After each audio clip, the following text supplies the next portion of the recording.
Salut à tous, bienvenue. Nous avons une toute nouvelle histoire à partager avec vous. Alors, commençons. Je m'appelle Antoine. Le chagrin a une façon de révéler le vrai caractère des gens. Je pensais connaître mes beaux-parents après 16 ans de mariage avec leur fille. Mais ce n'est qu'après le décès de ma femme que j'ai découvert qui ils étaient vraiment. Ce qu'ils ont fait lors de la lecture du testament m'a montré que certaines personnes voient la tragédie comme une opportunité, et la loyauté familiale ne signifie rien quand l'argent est en jeu.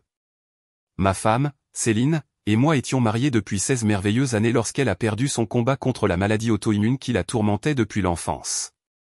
Elle n'avait que 44 ans à son décès, bien trop jeune, et avec tant de vie encore devant elle. Mais nous savions que ce jour viendrait inévitablement, même si le savoir ne rendait pas la chose plus facile à supporter. J'étais pleinement conscient de l'état de santé de Céline dès le début de notre relation. Elle avait été franche au sujet de sa maladie lorsque nous avons commencé à sortir ensemble, expliquant qu'on lui avait diagnostiqué un grave trouble auto-immun à l'âge de seulement 8 ans. La maladie affectait plusieurs systèmes organiques et nécessitait une gestion et un suivi médical constant. Lorsque nous avons décidé de nous marier, nous avons tous deux compris que sa maladie ferait partie intégrante de notre vie commune. Nous avons passé des années à chercher des remèdes et des traitements, consultant des spécialistes dans tout le pays et explorant toutes les options possibles pour gérer son état. Nous ne pouvions pas la guérir complètement, mais nous avons pu gagner du temps et maintenir sa qualité de vie pendant de nombreuses années. Les dépenses médicales associées à l'état de Céline étaient considérables. Nous avons investi massivement dans des traitements expérimentaux, des consultations de spécialistes et des thérapies de pointe. Certaines assurances couvraient les traitements de base, mais bon nombre des options les plus prometteuses étaient considérées comme expérimentales et nécessitaient des dépenses importantes à notre charge. Nous avons pris la difficile décision de ne pas avoir d'enfants, non pas parce que nous n'en voulions pas, mais parce que ces médecins nous avaient dit que la grossesse compliquerait considérablement son état. Le stress physique de la grossesse et de l'accouchement aurait pu accélérer la progression de sa maladie et potentiellement raccourcir considérablement sa vie. Ce fut un sacrifice que nous avons tous deux fait pour sa santé et sa longévité. Au lieu d'enfants, nous nous sommes concentrés sur la construction d'une vie ensemble riche d'autres manières. Nous avons voyagé lorsque sa santé le permettait, poursuivant nos intérêts communs pour l'art et l'histoire. Nous avons créé une belle maison ensemble, remplie de souvenirs et d'expériences que nous chérissions. Céline avait une carrière réussie dans le design graphique, travaillant en freelance pour de grandes marques afin de pouvoir gérer son emploi du temps en fonction de ses besoins médicaux. Notre mariage était sincèrement heureux malgré les défis posés par sa maladie. Céline était une personne incroyablement forte et positive qui refusait de laisser son état la définir ou limiter ses rêves. Elle abordait chaque jour avec grâce et détermination, et sa résilience inspirait tous ceux qui la connaissaient. Sa relation avec ses parents, cependant, avait toujours été compliquée. La mère de Céline, Patricia, et son père, Arnaud, avaient 2 autres enfants en plus de Céline. D'après ce que j'ai observé au fil des ans, ses parents semblaient avoir une nette préférence pour leur fils, traitant Céline davantage comme une obligation que comme une fille chérie. La dynamique familiale est devenue particulièrement apparente lors des réunions de famille et des fêtes. J'ai remarqué tôt dans notre mariage que les parents de Céline semblaient considérer sa maladie comme un inconvénient plutôt que comme un grave problème de santé nécessitant soutien et compréhension. Après notre mariage, ils ont rarement posé des questions sur son état ou montré de l'intérêt pour ses traitements, préférant se concentrer sur la vie et les activités de ses frères. Je pense qu'ils ont supposé m'avoir transféré la responsabilité de prendre soin d'elle. Malgré leur relation tiède, Céline a maintenu le contact avec ses parents et les a inclus dans sa vie. Elle les invitait à des dîners de fête, se souvenait de leurs anniversaires et anniversaires de mariage, et s'efforçait de rester connectée malgré leur apparent manque d'intérêt réciproque pour son bien-être. Alors que l'état de Céline s'aggravait dans les dernières années de sa vie, les visites de ses parents sont devenues encore moins fréquentes. Il semblait mal à l'aise avec la réalité de sa santé déclinante et préférait maintenir une distance plutôt que de lui apporter un soutien émotionnel pendant ses moments les plus difficiles. Les 2 dernières années de la vie de Céline furent particulièrement difficiles car son état se détériorait malgré tous nos efforts pour le gérer. Elle nécessitait des hospitalisations plus fréquentes et des traitements intensifs qui étaient à la fois physiquement et émotionnellement épuisants. Tout au long de cette période, j'ai été son principal soignant et défenseur, gérant ses soins médicaux et lui apportant le soutien dont elle avait besoin. Au cours de ces derniers mois, nous avons passé du temps à discuter de questions pratiques, y compris son testament et la planification successorale. Céline était très claire sur ses souhaits concernant la distribution de ses biens. Elle voulait s'assurer que je serais financièrement en sécurité après son décès, comprenant que j'avais sacrifié des opportunités de carrière pour prendre soin d'elle et gérer ses besoins médicaux. Céline avait accumulé des biens importants au cours de notre mariage. Son entreprise de design prospère avait généré des revenus substantiels auprès de grandes marques qui la payaient en actions plutôt qu'en argent, et nous avions fait des investissements intelligents ensemble au fil des ans. De plus, elle avait hérité de l'argent de sa grand-mère plusieurs années auparavant, que nous avions investi judicieusement et vu croître considérablement. Lorsque Céline est décédée, sa mort a été dévastatrice pour moi, même si nous savions qu'elle finirait par arriver. Perdre la personne avec qui vous avez partagé votre vie pendant 16 ans, quelles que soient les circonstances, laisse un vide que rien ne peut combler. Le chagrin était accablant et j'avais du mal à accomplir même les tâches quotidiennes les plus simples sans sa présence. Les arrangements funéraires furent difficiles mais nécessaires. Céline avait été précise sur ses souhaits pour un service simple axé sur la célébration de sa vie plutôt que sur le deuil de sa mort. Ses parents ont assisté aux funérailles avec ses frères et leurs familles, mais leur comportement était notablement réservé et formel plutôt que véritablement éploré. Dans les semaines qui ont suivi les funérailles, je me suis concentré sur le traitement de mon chagrin et sur la façon de reconstruire ma vie sans Céline. La maison me semblait vide et étrange sans sa présence, et je me suis retrouvé aux prises avec le silence et la solitude qui avaient remplacé nos conversations quotidiennes et nos routines partagées.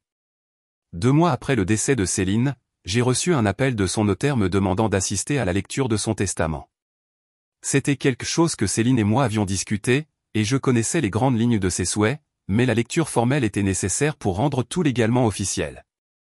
Je me suis présenté au cabinet du notaire le jour convenu, m'attendant à un processus simple. Les parents de Céline étaient également présents avec ses 2 frères. L'atmosphère dans la pièce était tendue et formelle, mais j'ai attribué cela à la nature sombre de l'occasion plutôt qu'à une animosité spécifique. Le notaire a commencé par lire le langage juridique standard qui ouvrait de tels documents, expliquant le processus et confirmant la capacité mentale de Céline au moment de la création du testament. Puis il a commencé à lire les legs et distributions spécifiques que Céline avait décrits. Comme prévu, Céline m'avait laissé la majorité de ses biens. Cela incluait notre maison, les actifs de son entreprise, les comptes d'investissement et les biens personnels. La valeur totale était substantielle, représentant à la fois notre succès financier commun et ses réalisations individuelles au fil des ans. Mais à mesure que le notaire continuait à lire, l'expression sur les visages des parents de Céline a commencé à changer. Ce qui avait commencé par une attention polie s'est transformé en un déplaisir évident, puis en une colère pure et simple, lorsqu'ils ont réalisé l'étendue de ce que Céline m'avait laissé plutôt qu'à eux ou à ses frères. Lorsque le notaire a fini de lire les principales dispositions du testament, Patricia a immédiatement pris la parole, sa voix perçante d'indignation. Elle a déclaré que l'argent de leur fille appartenait à ses frères, indiquant clairement qu'elle estimait que les frères de Céline auraient dû hériter des biens de Céline plutôt que son mari, qui n'est pas de son sang. Le père de Céline a soutenu la position de sa femme, arguant que l'argent de la famille devait rester dans la lignée sanguine plutôt que d'aller à quelqu'un qui n'était pas un parent biologique.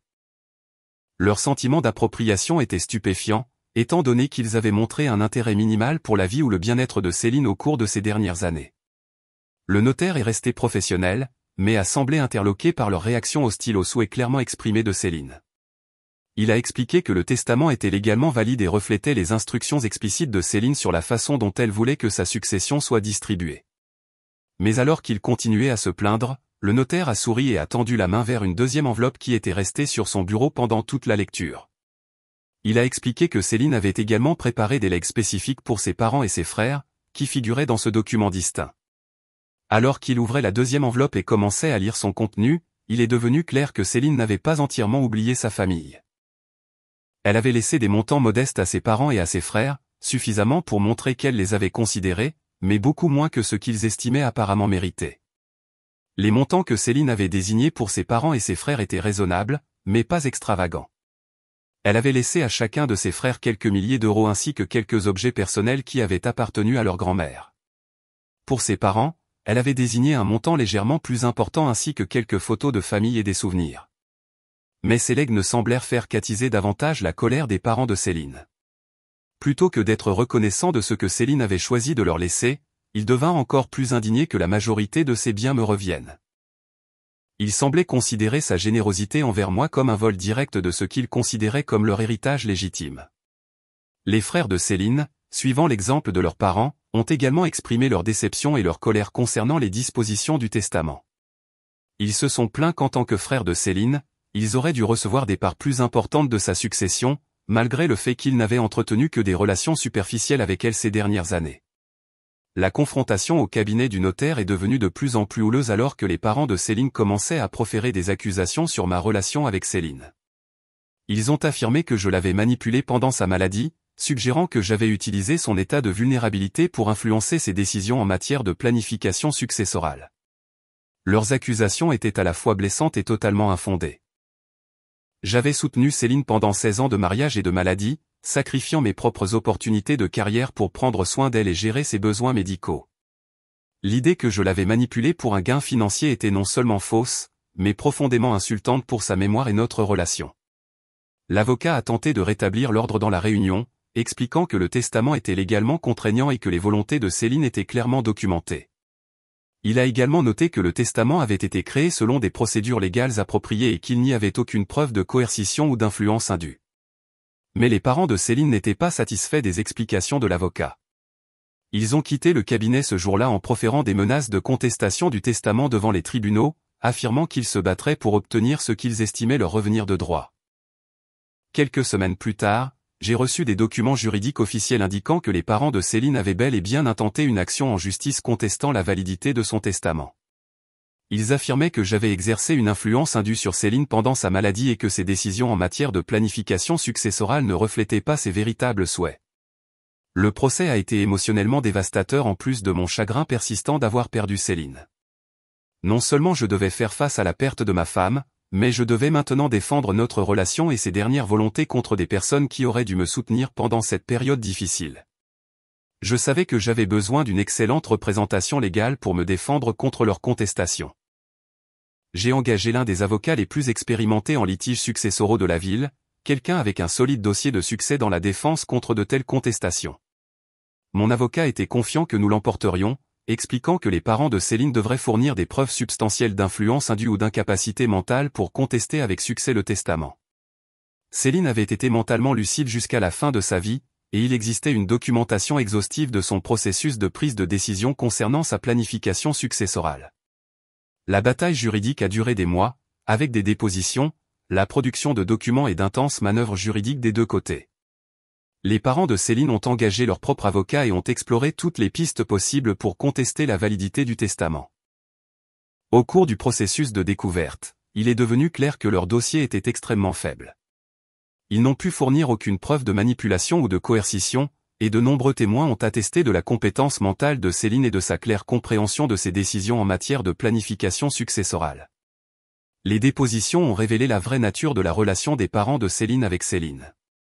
Interrogés sous serment sur leur implication dans ses soins médicaux et leur connaissance de son état, il est devenu évident qu'ils avaient été largement absents de sa vie pendant ces années les plus difficiles. Mon avocat a fait un excellent travail en démontrant que les décisions de planification successorale de Céline étaient cohérentes avec ses valeurs et les réalités de notre mariage. Les preuves ont montré que j'avais été son principal soignant et soutien émotionnel tout au long de sa maladie, tandis que ses parents avaient maintenu un contact minimal et montré peu d'intérêt pour son bien-être. Après des mois de litige, le juge a statué de manière décisive en ma faveur. Le tribunal a jugé que les parents de Céline n'avaient pas fourni de preuves crédibles d'influence indue ou d'incapacité mentale. Le testament a été confirmé comme étant valide et exécutoire, et les volontés de Céline ont été légalement confirmées. Mais la victoire a eu des conséquences supplémentaires pour les parents de Céline. Parce que leur procès avait été frivole et sans fondement, le tribunal leur a ordonné de me dédommager pour mes frais de justice. C'est là que leur calcul financier a commencé à se retourner contre eux de manière significative. Lorsqu'ils ont appris le montant qu'ils devraient payer pour mes frais juridiques, mes beaux-parents ont été choqués. J'avais fait appel à l'un des avocats les plus chers de la ville, et les honoraires pour des mois de litige complexes étaient substantiels. Le montant qu'ils devaient était bien plus important que ce qu'ils avaient imaginé lorsqu'ils avaient décidé de contester le testament.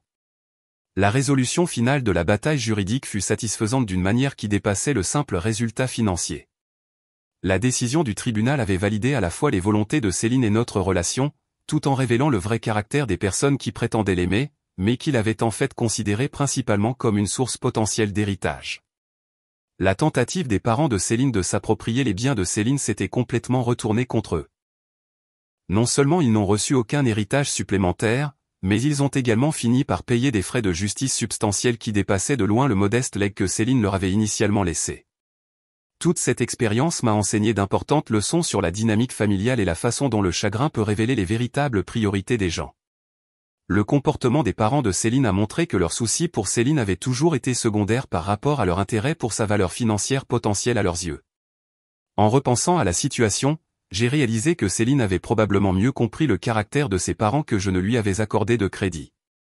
Ses décisions en matière de planification successorale reflétaient une claire compréhension de qui avait vraiment été là pour elle pendant sa vie et sa maladie.